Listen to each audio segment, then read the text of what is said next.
सारेगामा कारवां mini भक्ति। नमस्कार दोस्तों, भगवत गीता के अध्याय 8 में, जिसका शीर्षक है अक्षर ब्रह्म योग, मैं शैलेंद्र भारती आपका स्वागत करता हूं। दोस्तों, साइंस हर रोज बदलती है। हर रोज एक नई डिस्कवरी यूनिवर्स की एक नई परत खोलती है। लेकिन हजारों साल बाद भी गीता का ज्ञान नहीं बदला। ऐसा ज्ञान जिसके आगे, जिससे बड़ा कुछ भी नहीं। गीता के 8वें अध्याय में, जिसमें ब्रह्म, आध्यात्म और कर्म की बातें की जाएंगी, आइए प्रारंभ करते हैं भगवत गीता का 8वां अध्याय, अक्षर ब्रह्म योग। अर्जुन उवाच किं तद् ब्रह्म किमध्य आत्मं किं पुरुषोत्तमं अधिभूतं च किं प्रोक्तम् अधिदैवं किमुच्यते। न प्रश्नों की कोई कमी है और ना ही उत्तरों की। जहां प्रश्न खत्म होते हैं वहां ज्ञान पूरा हो जाता है। कृष्ण ब्रह्म, कर्म और आध्यात्म यानी कि स्पिरिचुअलिटी की बात कर रहे हैं, जो अर्जुन समझ नहीं पा रहे। कैसे समझेंगे? इन्हीं बातों को समझाने में योगी सालों साल, कितने ही जन्म लगा देते हैं दोस्तों। और बात सिर्फ समझने की नहीं है, इन सबको क्रिया में भी लाना जरूरी है। इस ज्ञान को इंप्लीमेंट भी तो करना होगा, लेकिन वो बाद में। सबसे पहले जो अर्जुन समझना चाहते हैं वो जानते हैं। अर्जुन कृष्ण से पूछते हैं, हे पुरुषोत्तम, वह ब्रह्म क्या है? आध्यात्म क्या है? कर्म क्या है? अधिभूत नाम से क्या कहा गया है? और अधिदैव किसको कहते हैं? अधियज्ञः कथं कोत्र देहेऽस्मिन् मधुसूदन प्रयाण काले च कथं ज्ञेयोऽसि नियतात्मभिः। अपने सवालों की श्रृंखला को बढ़ाते हुए अर्जुन पूछते हैं, हे मधुसूदन, यहां अधियज्ञ कौन है और वह इस शरीर में कैसे है? तथा युक्त चित्त वाले पुरुषों द्वारा अंत समय में आप किस प्रकार जानने में आते हैं? दोस्तों, अर्जुन ये जानना चाहते हैं कि जो पुरुष अपने चित्त, अपने मन को संयम में ले आते हैं, उन्हें कंट्रोल में कर लेते हैं, वो पुरुष अंत समय में कृष्ण को कैसे जान पाते हैं? ऐसा क्या होता है अंतिम समय में कि उन्हें कृष्ण का ज्ञान हो जाता है? कृष्ण का कहना है कि जो पुरुष अपने मन को संयम में लाके निष्काम कर्म करते हैं, वो एक दिन मुझे प्राप्त होते हैं। लेकिन अर्जुन का प्रश्न है, कैसे? वो कैसे होता है? अक्षरं ब्रह्म परमं स्वभावोऽध्यात्ममुच्यते भूत भावोद्भव करो विसर्गः कर्म संज्ञितः। अर्जुन के सवालों का उत्तर कृष्ण देना शुरू करते हैं। सबसे पहले वो बताते हैं कि ब्रह्म क्या है। ब्रह्म है परम अक्षर। अक्षर का अर्थ होता है अक्षय, यानी कि जो खत्म ना हो, जिसका नाश नहीं होता। उसके बाद कृष्ण आध्यात्म की परिभाषा बतलाते हैं। अपनी आत्मा के स्वरूप को जानना ही आध्यात्म है। और फिर कृष्ण बताते हैं कि कर्म क्या है। भूतों के भाव को उत्पन्न करने वाला जो त्याग है, वह कर्म नाम से कहा गया है। हमारे अंदर हमारे स्वभाव की वजह से अलग अलग इच्छाएं पैदा होती हैं दोस्तों। इन इच्छाओं के त्याग को ही कर्म कहते हैं। इसे आप कर्म की फिलॉसॉफिकल एक्सप्लेनेशन की तरह भी समझ सकते हैं। अधिभूतं क्षरो भावः पुरुषश्चाधिदैवतं अधियज्ञो हमेवात्र देहे देहभृतांवर। कृष्ण अर्जुन के प्रश्नों का उत्तर देते हुए इस श्लोक में बताते हैं कि अधिभूत, अधिदेव और अधियज्ञ क्या है। वो सारे पदार्थ जो खत्म हो जाते हैं, नष्ट हो जाते हैं, उन्हें अधिभूत कहा जाता है। यानी कि सारी दुनिया ही अधिभूत है। और जो अक्षर होता है, जिसका कभी नाश नहीं होता, वो अधिदैव है। कृष्ण कहते हैं, हे देहधारियों में श्रेष्ठ अर्जुन, इस शरीर में मैं वासुदेव ही अंतर्यामी रूप से अधियज्ञ हूं।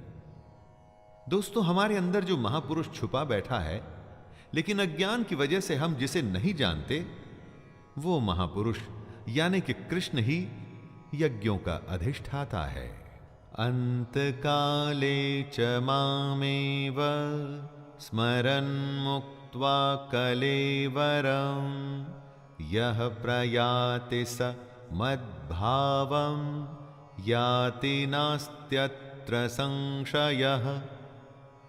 मन में कृष्ण को बसा के बस अपना कर्म, अपना कर्तव्य निभाना है, ये कहा है कृष्ण ने।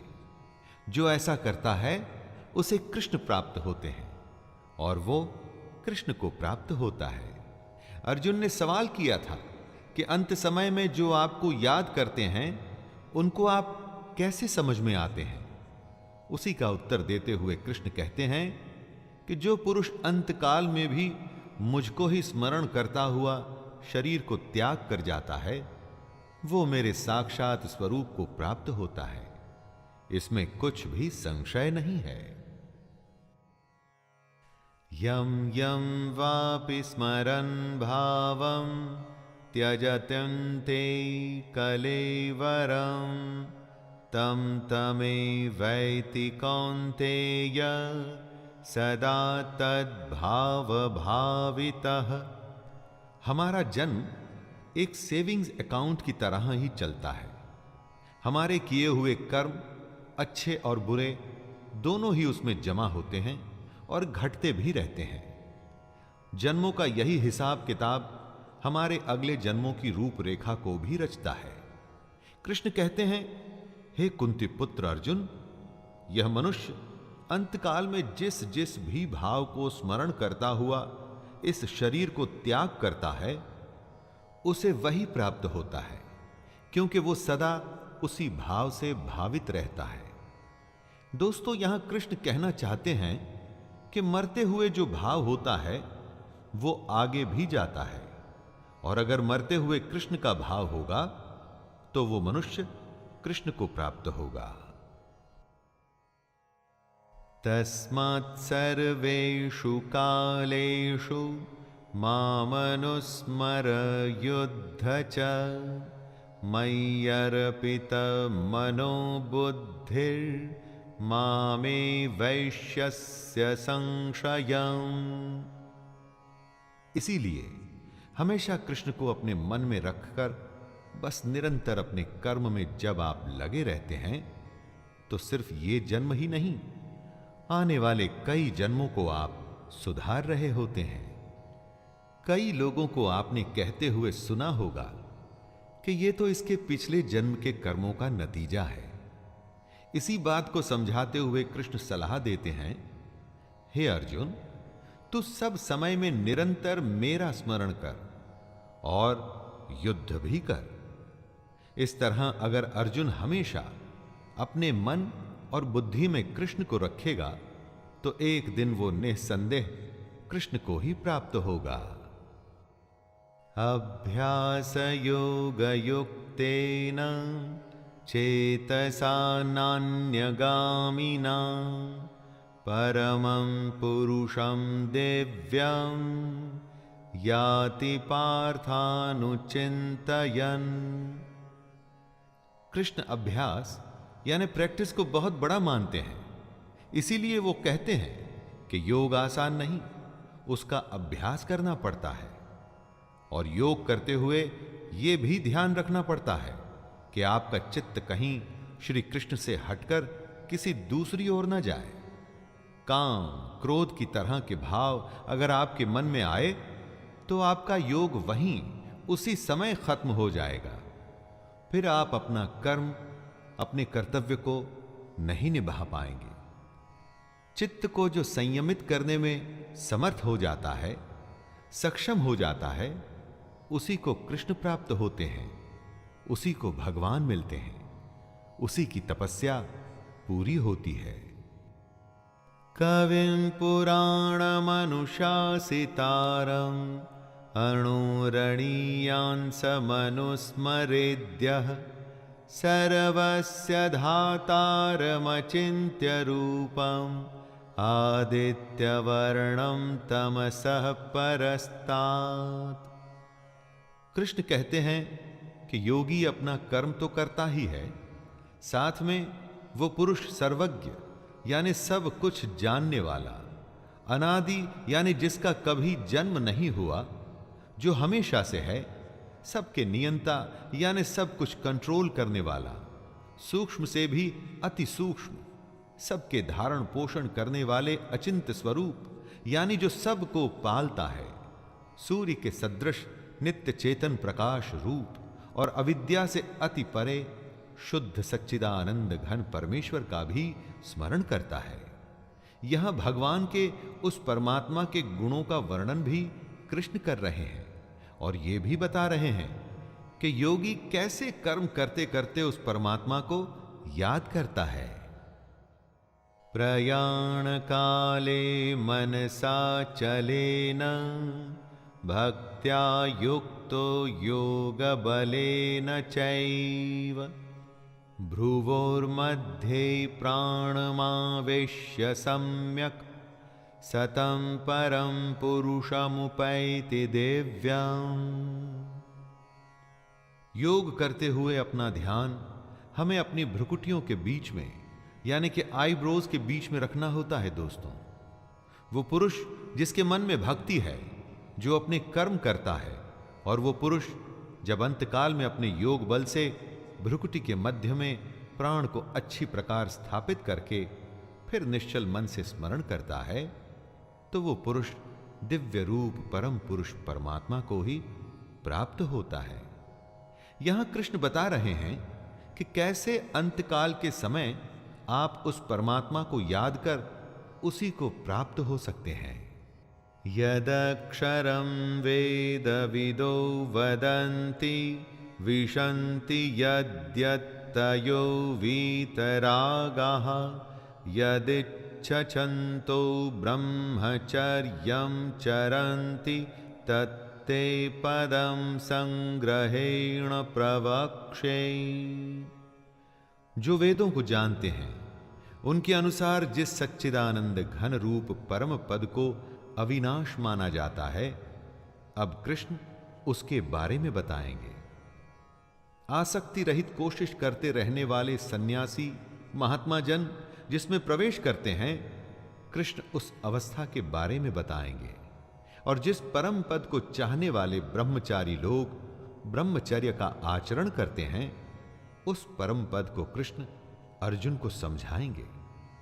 दोस्तों, बहुत बड़ी बड़ी डेजिग्नेशंस होती हैं लोगों की, लेकिन एक होता है सबसे बड़ा पट, जहां से भगवान तक पहुंचने का रास्ता खुल जाता है।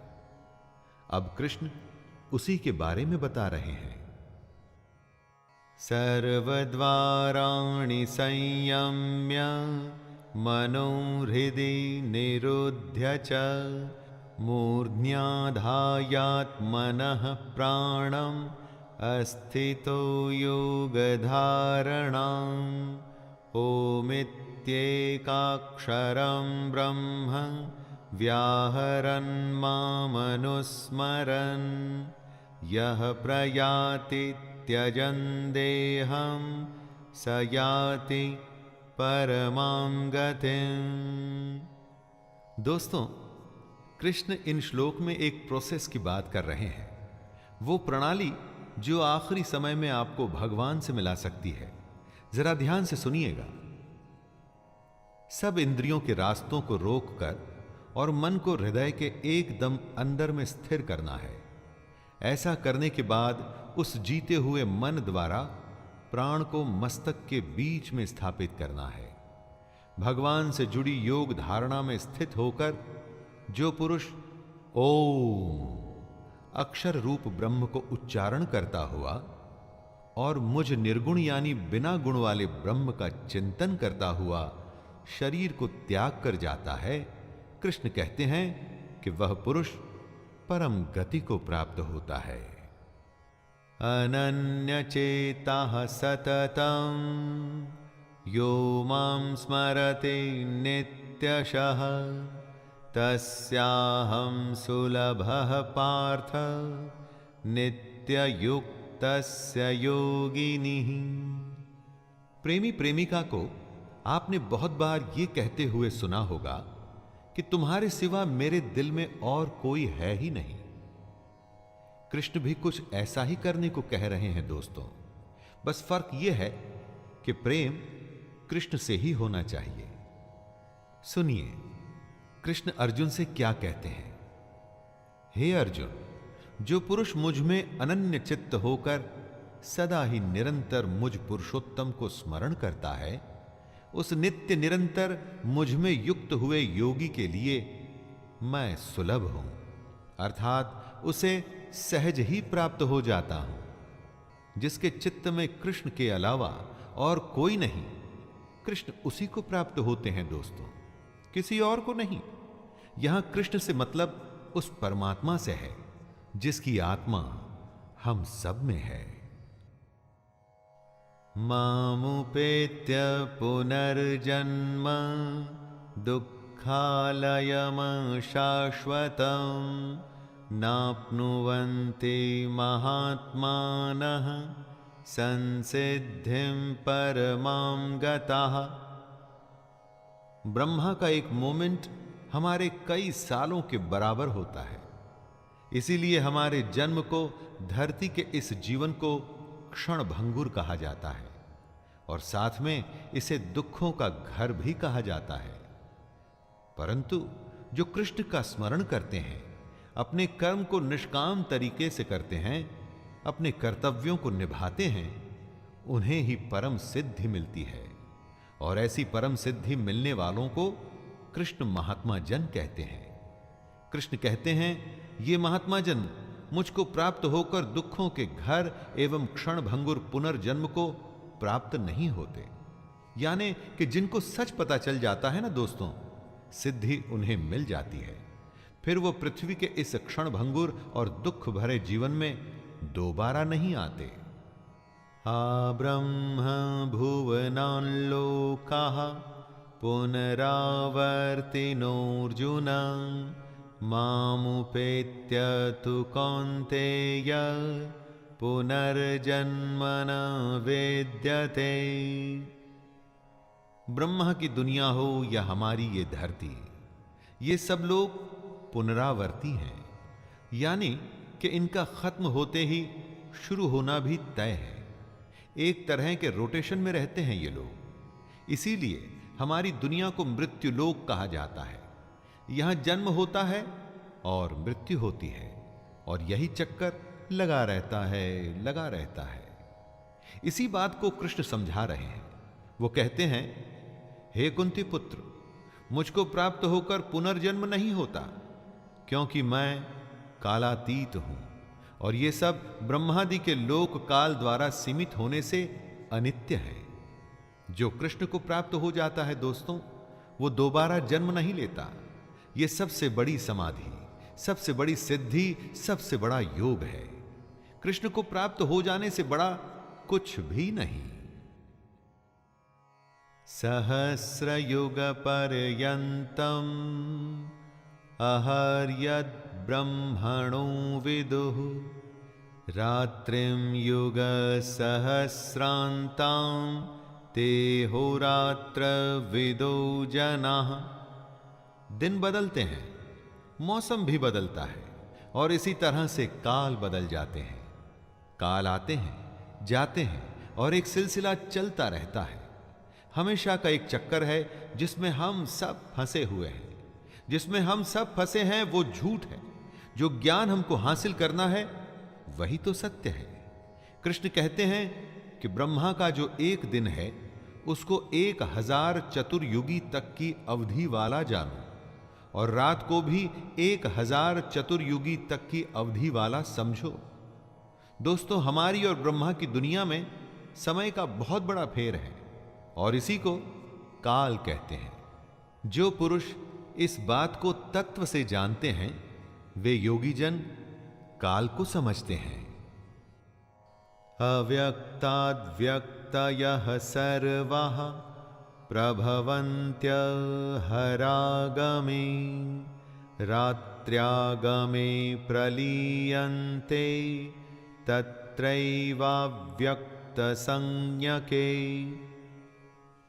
जब ब्रह्मा का दिन शुरू होता है तो सारी दुनिया अस्तित्व में आ जाती है, और ब्रह्मा की रात होते ही वापस ब्रह्मा में विलीन हो जाती है।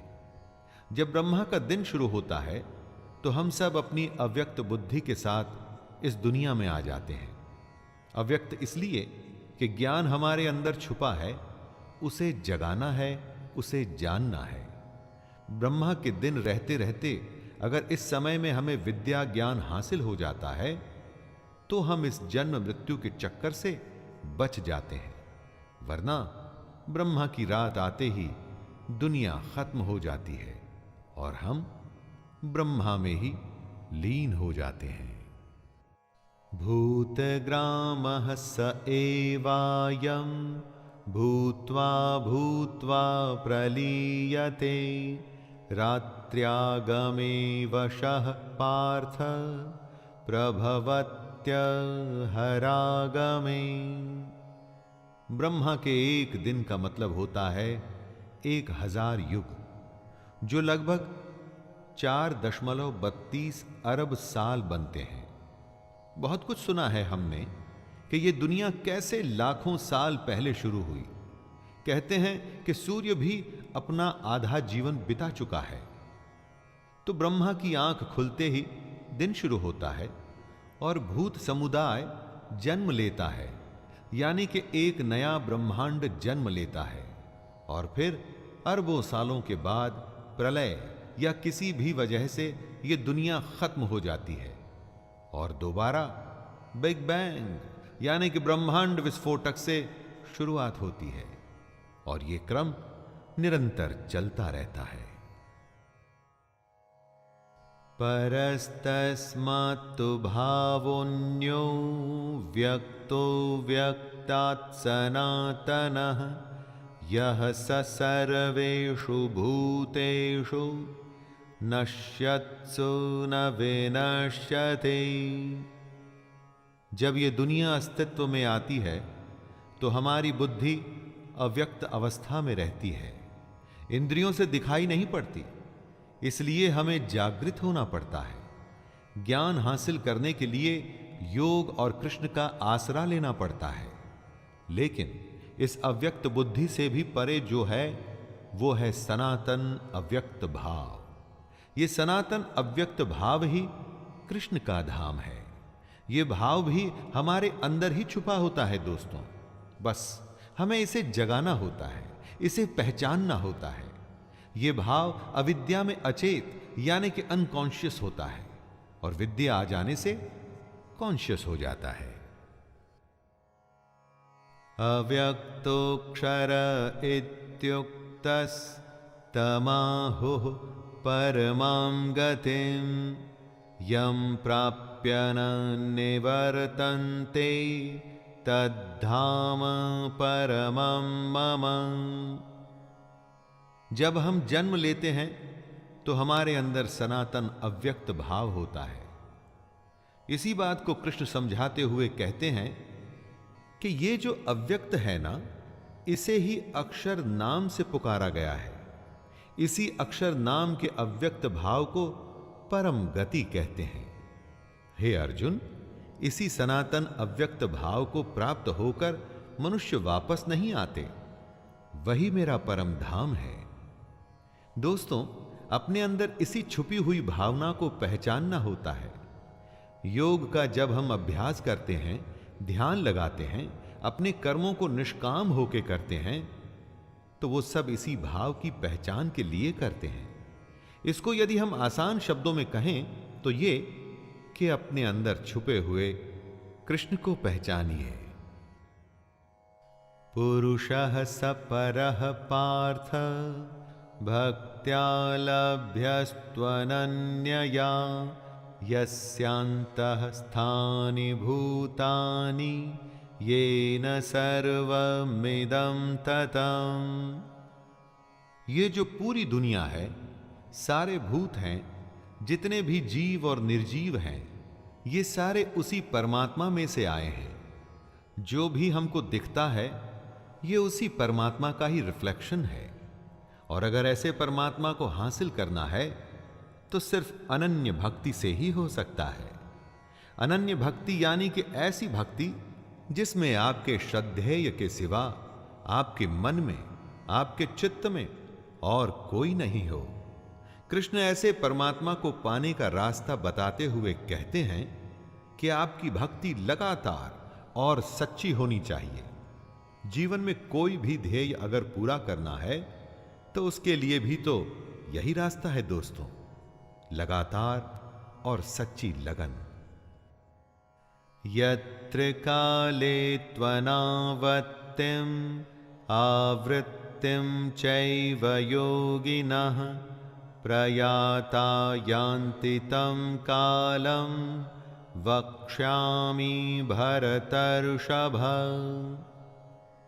जिनको इस जन्म में ज्ञान हासिल हो जाता है, जो अपने अंदर के परमात्मा को पहचान जाते हैं, उनका पुनर्जन्म नहीं होता दोस्तों। लेकिन जो ऐसा नहीं कर पाते, उनका फिर से बार बार जन्म होता रहता है। हम किस समय अपनी देह को त्याग रहे होते हैं, उसका भी बहुत बड़ा महत्व है। इसी समय, काल और मार्ग को समझाते हुए कृष्ण हमें बता रहे हैं कि शरीर का त्याग करते हुए किन किन बातों का ख्याल रखना चाहिए। आपको याद होगा कि कैसे भीष्म पितामह बाणों की सेज पर लेटे रहे और सही समय आने पर ही उन्होंने अपने शरीर का त्याग किया था। अग्निर्ज्योतिरः शुक्लः षण्मासा उत्तरायणं तत्र प्रयाता गच्छन्ति ब्रह्म ब्रह्मं विदो जनाः। कृष्ण अगर जीने का ज्ञान देंगे तो क्या मरने का ज्ञान नहीं देंगे? इस श्लोक में वे यही बता रहे हैं। कौन सा समय मरने के लिए अनुकूल है? जिस काल में सूर्य चमक रहा हो, ज्योतिर्मय अग्नि जल रही हो, शुक्ल पक्ष का चांद बढ़ रहा हो, उत्तरायण का सुंदर आकाश हो, ऐसे काल में देह त्यागने वाले को ब्रह्म मिलता है। जो ऐसे समय में अपनी देह त्यागते हैं, मृत्यु को प्राप्त होते हैं, उनका पुनर्जन्म नहीं होता। दिन रोशनी, ज्ञान और विद्या का प्रतीक है। शुक्ल पक्ष निर्मलता से जुड़ा हुआ है। अग्नि को ब्रह्म तेज का प्रतीक माना गया है। धूमो रात्रिस्तथा कृष्ण षण्मासा दक्षिणायनं तत्र चांद्रमसं ज्योतिर्योगी प्राप्य निवर्तते। कृष्ण जीने के साथ साथ मरने का भी सलीका सिखा रहे हैं।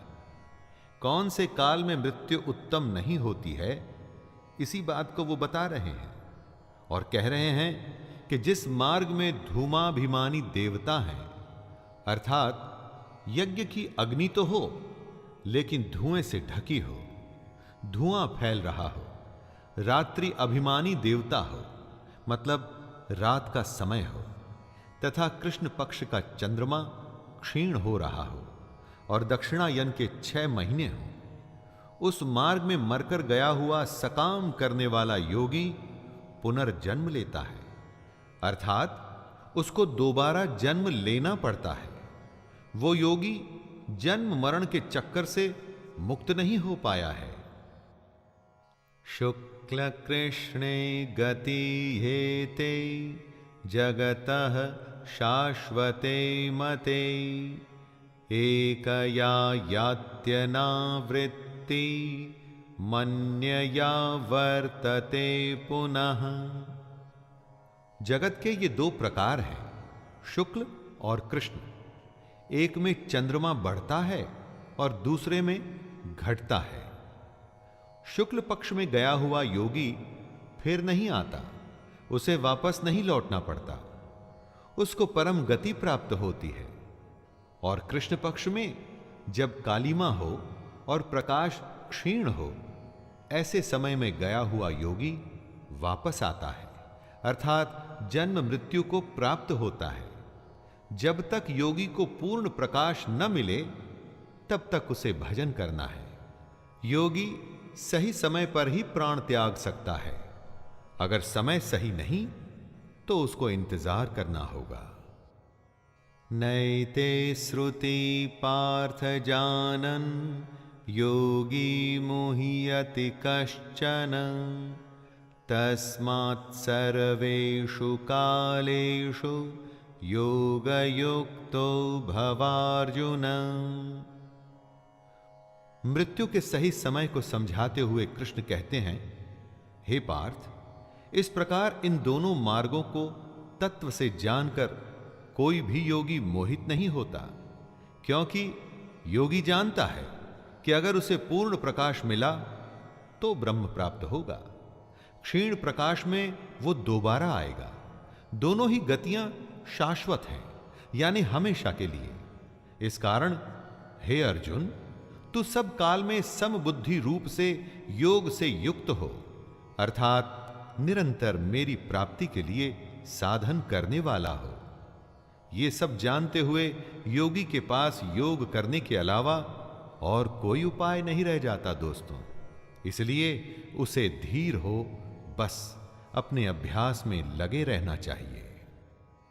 वेदेषु यज्ञेषु तपः शुचैव दानेषु यत् पुण्यफलं प्रदिष्टम् अत्येतत्सर्वमिदं विदित्वा योगी परं स्थानमुपैति चाद्यम्। वेद, यज्ञ, तप और दान महाकर्म होते हैं, इनके बहुत बड़े पुण्य मिलते हैं। लेकिन कृष्ण कहते हैं कि जो योगी पुरुष इस रहस्य के तत्व को जान जाते हैं, वो वेदों के पढ़ने तथा यज्ञ, तप और दानादि के करने में जो पुण्य फल कहा जाता है, उन सब से भी आगे निकल जाते हैं और सनातन परम पद को प्राप्त होते हैं। जो परमात्मा के रहस्य को समझ गया, असली तत्व को जान गया ना दोस्तों, तो उसके लिए वेद पढ़ने की कोई आवश्यकता नहीं। यज्ञ भी उसी परमात्मा से जुड़ने का एक नियम है। लेकिन जिस योगी को परम तत्व ही मिल गया, तो वो तो वैसे ही परमात्मा से मिल गया, इसलिए उसे यज्ञ या दूसरे अनुष्ठानों की भी जरूरत नहीं। सबसे बड़ा योगी सबसे बड़े रहस्य को जान जाता है। तो दोस्तों, ये था कृष्ण की भगवत गीता का 8वां अध्याय।